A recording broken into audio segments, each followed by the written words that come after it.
We're the boys from the well and we're doing very well. You will find us at the park, the home of football. Of the Steelmen we are proud, sing the praises long and loud. We will follow them wherever they may go. Up the well we will shout as the jersey sets we rout. We've the spirit and the skill to set them reeling. Clad in amber colours too, far ahead, green and blue. They'll remember Motherwell for many a day. Frae the tap of the tune to the crossing further down, you can hear the roar that greets you through the tunnel. Then the ref his whistle blows, and the more the volume grows, as we hail the Scottish team that beats them all. Up the well! Up the well we will shout, as the Jers and Celts we rout. We've the spirit and the skill to set them reeling. Clad in amber colours too, far ahead, green and blue. They'll remember Motherwell for many a day. You may travel far and wide, watch the Thistle or the Clyde, or the Hearts or Hibs at Easter Road in combat. But we cross both sea and surf, just to view the Fipper Tough, or to cheer the Steelmen on to victory. Up the well we will shout, as the Jers and Celts we rout. We've the spirit and the skill to set them reeling. Clad in amber colours too, far ahead, green and blue. They'll remember Motherwell for many a day. Clad in amber colours too, far ahead of green and blue. They'll remember Motherwell for many a day. So Dad, how did you become a Motherwell fan? Well, kind of by default really. I was brought up in Bathgate, right in the centre of Scotland. Quite easy to get to lots and lots of grounds in football. None of my family really supported Motherwell. They were kind of towards one or two teams that people from West Lothian tend to support. They were the blue side. However, my dad, when I was getting a bit older, and my big brother, around about the age of 11 or thereabouts, decided it was time to start going to football. And he looked at the paper, and as well as with his father-in-law, my papa, we went along to a game that looked good. We were at many's a match, including a lot of junior games, because often as not there was a really good scrap on the junior football park. Things have changed there a bit. But we went along, and always on the list was Motherwell v Hearts, because it was always a good game, and I still believe that to this day. So my first game at Fir Park was actually Motherwell v Hearts. I didn't support Motherwell at the time, but I did see what was the first ever sighting of what we now call a Dave Neary. Harry Hood scored an absolute beauty. It wasn't a toe poke, but it was from well outside the box to put Motherwell 1-0 up. And then it went horribly wrong and they lost 4-1. Although I wasn't too worried at the time. So we went to a few games here and there, and then Motherwell had a few games sold off in the lead up to Christmas that season. It was 76-77, and my dad asked me if I liked going to Fir Park. You got a cracking view from the stand there, and I said yes, as did my brother. And in our Christmas stockings that year was a half-season ticket for Fir Park. And of course, you start supporting the team you see every second week, as we did then. The next game that was out of Fir Park, would you believe, was Motherwell and Hearts. This time Motherwell won 2-1, with goals from then who became my hero, Willie Pettigrew and Jimmy O'Rourke. Being from Bathgate, I should probably have supported Falkirk, who were probably the closest team at that time. The SPL had just started off, and they were actually in Division 2, so it wasn't such good fare there. And had I been 20 years younger, I'm sure I'd have been supporting Livingston, because they were just 6 miles from Bathgate, and I've now started off, as we all know. First match I was at was a League Cup section match, and it feels kind of strange now going back to League Cup section matches this year, although at that point they were played both home and away. My first Motherwell scarf put me years ahead of the time, because it was a claret and amber bar scarf, and then Harry Potter decided to wear one much the same. The first kind of team I saw playing was Stuart Rennie, Willie Watson, Joe Walk, Peter Miller, Willie McVie and Gregor Stevens. Now that was they didn't. If you didn't get the man, get the ball. Peter Marinello, Willie Pettigrew, Jimmy O'Rourke, Vic Davidson and Ian Purdy. Colin McAdam was around at that point as well, sadly no longer with us. I got a real highlight in '78 when I was Motherwell's mascot against Celtic. We won the game by 2-1 with both goals from Peter Marinello. Still have fond memories of that. Sadly it wasn't televised. Another fond memory of Fir Park, because row F seat 45 became my seat. My dad went, my grandfather went, as in my papa, my big brother went, and then my friends James and Craig also joined in from about season 80 and then on. However, one time, not that long after that, we were playing Celtic, and you know, it wasn't all ticket, as things weren't in those days. You could pay at the gate. And I came into Fir Park, and someone was in my seat, and the guy said to me, "Does it have your name in it?" And actually, if you lifted the seat up and underneath it, it did. He said, "I'm well impressed with that, I'll move." My first away game was at Easter Road in 77-78 season, and Motherwell were down 1-0 with 5 minutes to go. Easter Road. That all I hear you say. I think it was John Brownlee was playing keepy uppy in the halfway line with the ball, and of course the Hibs fans were going way, and Willie P nipped in and got a header on the ball and ran up and chipped the keeper. I think it was Mike McDonald, but it might have been Jim MacArthur, to make it 1 each, and I thought we'd stolen a point. But then in the last minute we got a corner and the ball fell to Willie P, and he got a beautiful shot in off the far post. And that was my first experience of a Motherwell away win. They don't happen that often, and boy, I celebrated as an 11-year-old. It was absolutely magic. School was great, because I was at school in Edinburgh. I just smiled and waved at everyone. And in those days, if you got beat in the pools panel, you got abuse at school. My, how things have changed. Now, my first Motherwell game, it was on the 12th of February 2006, I think it was. We were playing at Dens Park that day. I don't really remember too much about it, apart from the fact that I witnessed my first Motherwell goal to be scored by Scott McDonald.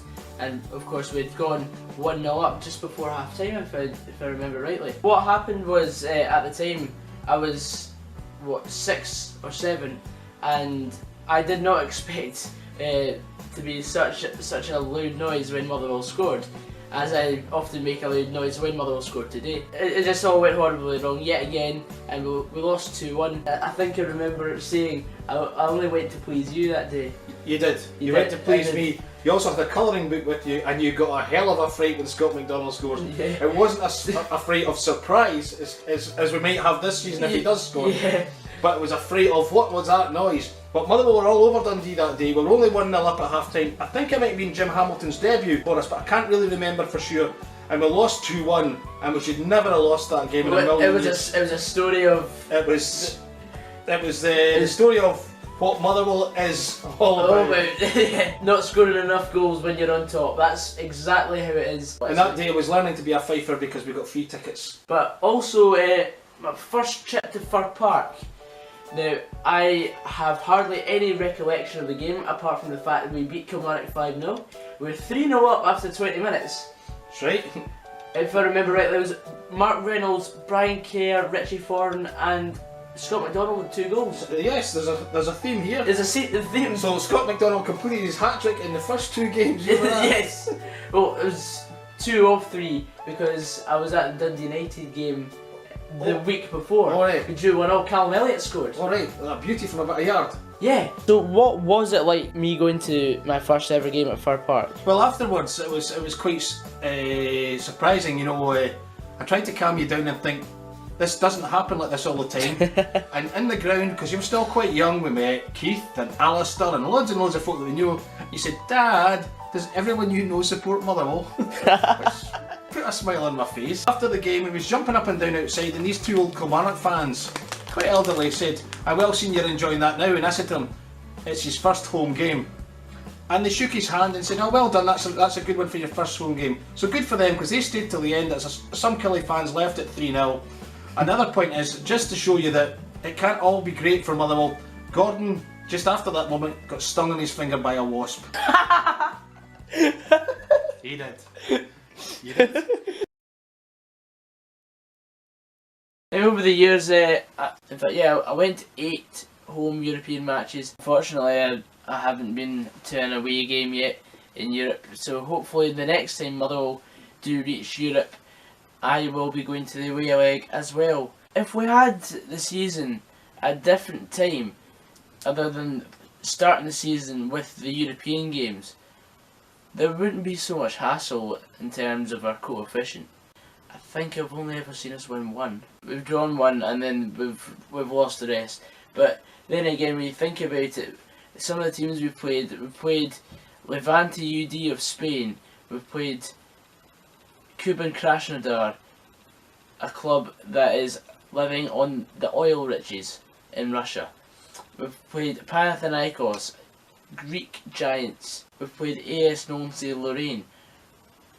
We got pummeled by them and only lost 3-0 in aggregate. And then again, some of the not so glamorous teams that I've seen us play, we've played against Breidablik of Iceland, we've played Stjarnan of Iceland, Llanelli of Wales. I'm going to get completely battered in the comments by Mark, but oh well.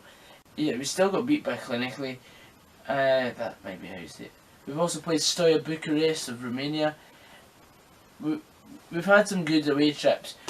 I've not gone to any, so hopefully that will change. The only way I see us now getting into Europe is getting into a cup final or something like that, because now we've got Hearts, Aberdeen, Rangers and Celtic all in the same league, so it's going to be difficult to try and get another trip to Europe.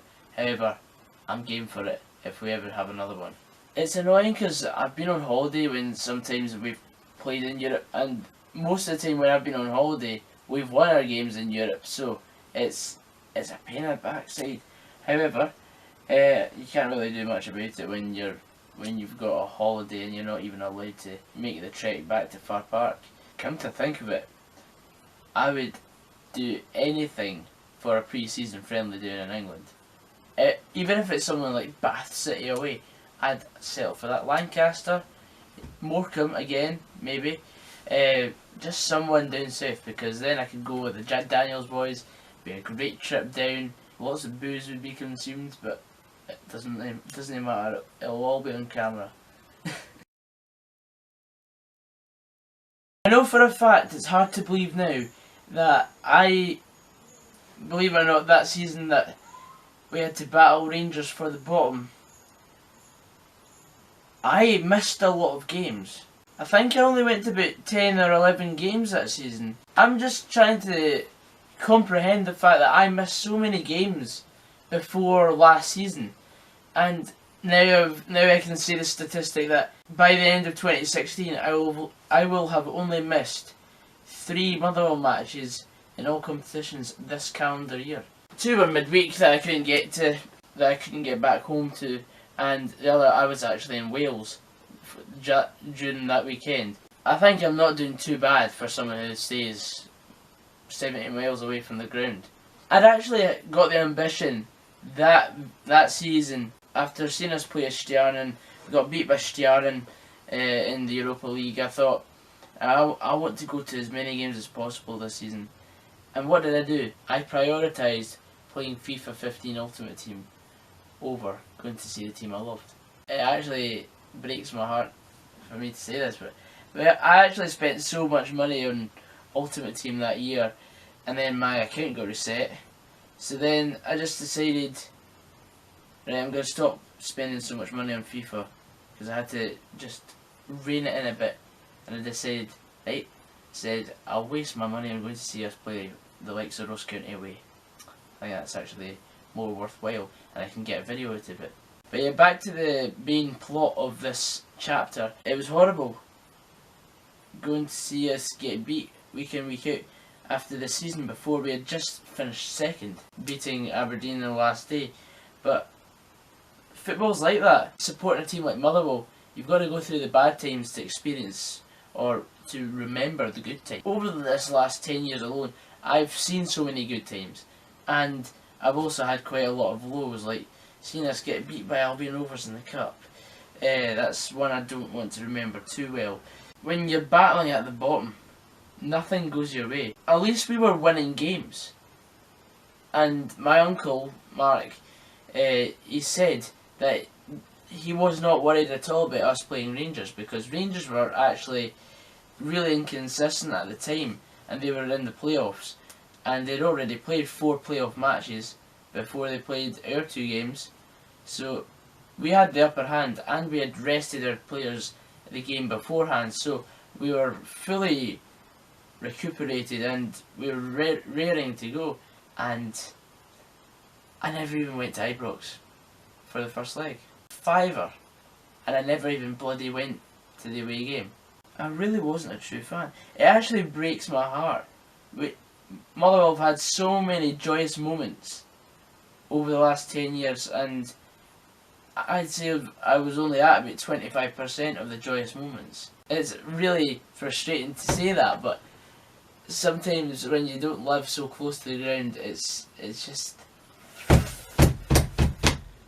annoying. I went through on the Sunday. We were fantastic. I'm not going to put anything else in because I've already done about 300 videos around that week in general, and I just want to say we were the most supported team in the world that week because no one wanted Rangers back up. I have to agree with you there. I think financially it might be better off for me to move to Motherwell when I'm older, and so I could do stuff with the club, collaborate with players. You know, I don't want to just stop at being a YouTuber that's based around Motherwell. That's my only hobby.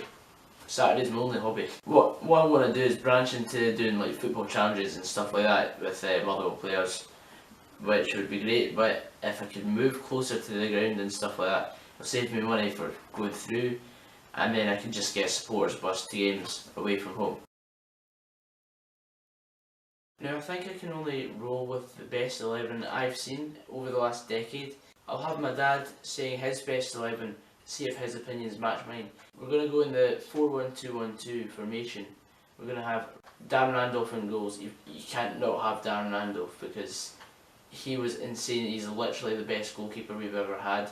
You could certainly go as far as saying that he was the difference between getting 40 points and 60 points in a season. Right back I'd go with Tom Hateley. This absolute baller preferred himself to play in centre mid or holding midfield, whereas I think he was most effective playing right back, shutting down opposing left wings, and he was also a dead ball specialist, so we've got to have him in just for that. This is a funny one. I think I'll go with Sean Hutchison and Stephen Craigan, that centre back pairing. It was a different class. But Ben Hennigan and Stephen McManus is also running a tight race at the moment.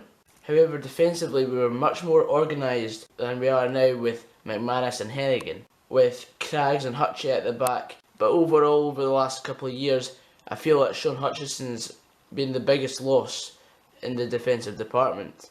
Left back, I'd have to go with Stevie Hamill in his prime.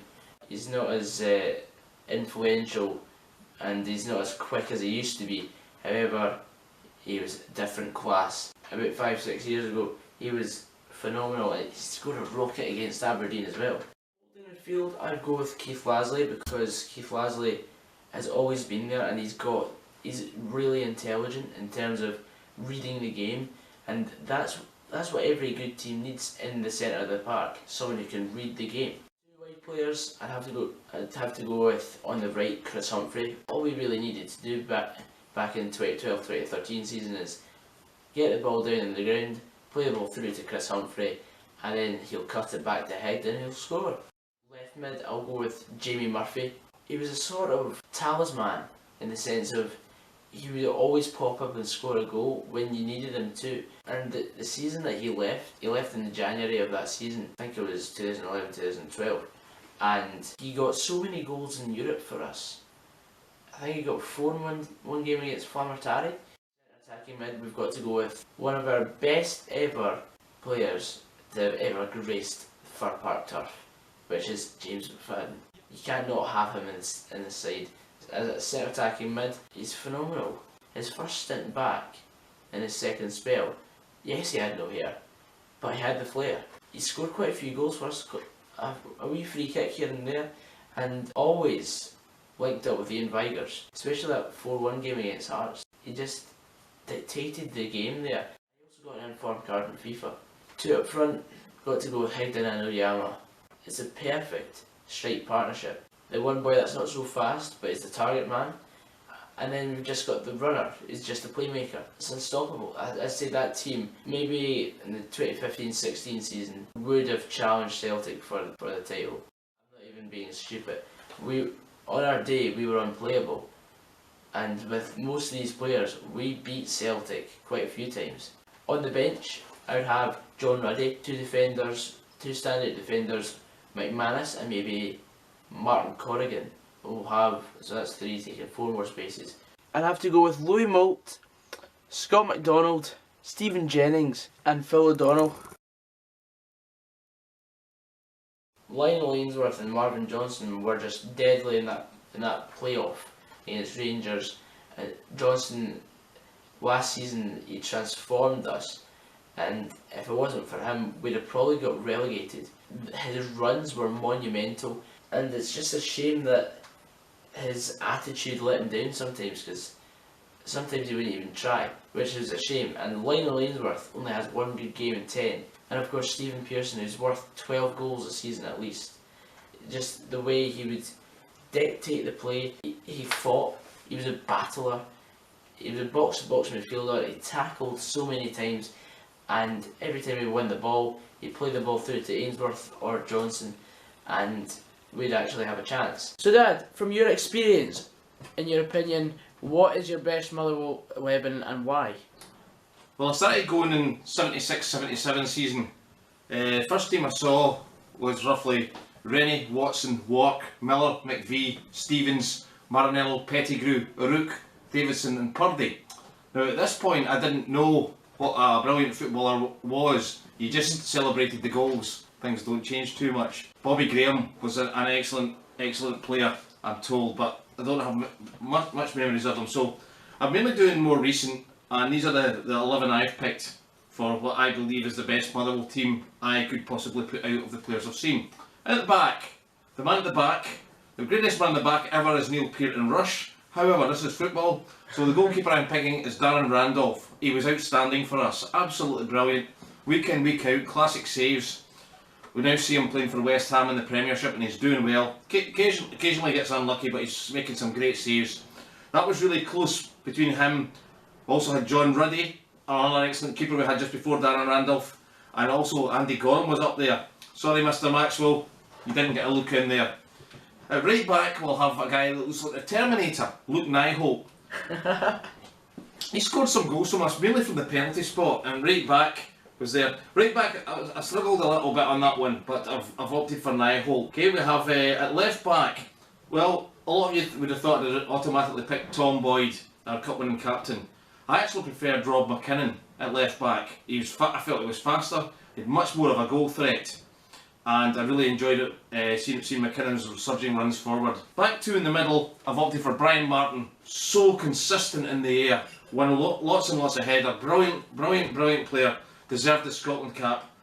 And beside him, I've had the guy that could read the game the best I've ever seen of a Motherwell player, a guy called Miodrag Krivokovic. For those of you who remember that day at Easter Road behind the goal, when he ran up and headed the ball over Jim Leighton, that was a moment to savour. He was a great reader of the game. He played for Dundee United against us in the cup final. In midfield, I've gone for really who was an unsung hero in Jamie Dolan. He was a great player. The best thing you could say about Dolan was, if he wasn't playing, you missed him. He was that sort of player that something's wrong today. Oh aye, Jamie's suspended or not playing. During the year we came second. He was suspended for 4 games in January. That's what I believe cost us that league. Yes, it cost us the league. We were so close. Also in the midfield, real engine. Just played for us twice, and he was our captain. Sadly, he's no longer with us. It's the great Phil O'Donnell. What an engine he had. Box to box, as everybody says. Fabulous player, gave everything for the club, both times when he played. You could never fault his effort. I've opted for some skill and guile coming forward, and what a team this could have been. There's a lad that's played for many Scottish teams called Ian Ferguson. It's not the one that played for St Mirren and Rangers and scored for St Mirren in the cup final. It's the other one that was at Hearts, Dundee United, also Rangers. But Ian Ferguson, scorer of our first goal in the cup final. What a talented player he was. He could read the game brilliantly as well, and he could go into places that other forwards couldn't play. I've got him also up front with Tommy Coyne, the Cobra. He was superb. One of our best sides ever, the early 90s. Tommy Coyne was up front with this guy as well, who's made the team, Dougie Arnott. Scored so many goals against the Old Firm. That qualifies. It just does. Although Ray Farningham could have been in there just for that last gasp winner at Ibrox. But Dougie Arnott with Tommy Coyne, it leaves one place for the most skillful footballer I've ever seen play for Motherwell. The late, also sadly, great Davie Cooper. What a left foot. Seeing him play with that ability was just a joy. I did see him play with Rangers. I saw Brian Laudrup play with Rangers, and they were pretty similar. But Cooper, for me, when he came to Motherwell, he lifted them a class above where they were, and they were a good side. We Tommy had built a good, solid, strong side. So that's the side: Randolph, Niahol, McKinnon, Martin, Krivokovic, Dolan, O'Donnell, Arnott, Ferguson, Coyne and Cooper. We're playing a 1-4-2-2-2 formation because, well, Davie could go wherever he wanted and we just use him. Subs, those that didn't quite make it: Stevie Kirk, super sub; Michael Higdon, who did very well for us; Colin Psycho O'Neill; Chris McCart; Bobby Graham and John Ruddy, where I have as my keeper on the bench. I've thoroughly enjoyed writing that together. There's a few names, obviously, others would have had, and I'll get abuse for it. I don't care. Bring it on. And it would have actually been easier, been more selection, putting the poorest Motherwell side together, because there's been a few DONKEYs in our day. But we'll leave it at that, and thank you for your time, Gordon, and that's my all-time top Motherwell 11. A thing like Phil O'Donnell dying on the pitch, it's just something that will always stick in your mind. And he was very young, he was 35 when he died. I don't have such a vivid imagination of that day at the moment, but I'll just describe to you what my scenario was back in those days. When we did have Sky back in those days, and what we did was we'd have Sky on this telly, and we'd have open all mics on the radio. We still had that radio. It's been my mum's for like 20 years. Christmas tree was in that corner. My brother played a lot of Lego, and every Saturday, yeah, he still has Lego here, but every Saturday, because my mum worked Saturdays, and Neil wasn't too keen on football. He still isn't. Can't do anything to control that. But this right here, the goal celebration area. Games like when we beat Kilmarnock 1-0 after Ross McCormack missed a penalty, David Clarkson last minute.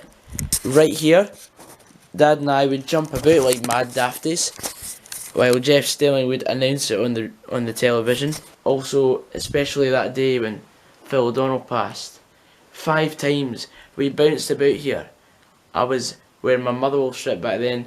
I shouldn't be telling you this, but what I'd always do is, if we ever scored a 3rd or 4th or 5th or even more, which was very unlikely still to this day, I would just take off my shirt and wheel it about and run up and down the stairs for about 2 minutes after we scored. Around match day, of course, I didn't really go to many games. That's inexcusable for this event. So of course we went 3-0 up and we were absolutely cruising. I was in dreamland. Every time Motherwell got beat, I would still get abuse at school, even as an 8-year-old back then.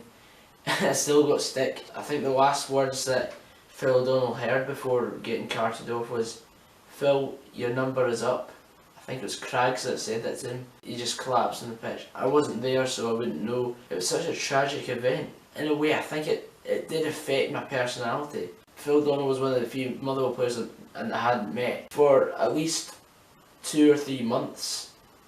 After that, at least, I was very vulnerable emotionally, and as an 8-year-old, I don't think you're supposed to get that caught up in someone that you don't even know dying, but some events like this in football brings the whole world together. We'll never forget Phil. Never. That goal in the 1991 Cup final, I wasn't there. I was -8, -9 maybe. I know people who went to the game. I know Dundee United fans who went to the game, and they were so apologetic. I mean, I didn't even, back in those days, I would slag people off if Motherwell had beaten a team, and I knew fans of that team, but no, it just wasn't a slagging off moment. How I found out, right, so Dad went to the Chinese, because we were having a good Chinese that day because Motherwell had won, and we usually get a celebratory carry out if we win. So that was the tradition. When Dad came home, he looked quite bemused. I think that's the right word to say. So then we ate our scran, and then I went through, sat and watched the National Lottery. I think it was Who Dares Wins at the time. Might have been. That's actually by far the best quiz show on a Saturday night. Who Dares Wins. The lists are endless. They're fantastic. love watching that. Dad said, Gordon, I've got some news for you. And by the way, Phil O'Donnell was actually Neil's favourite player. He didn't know much about football, but he loved Phil O'Donnell.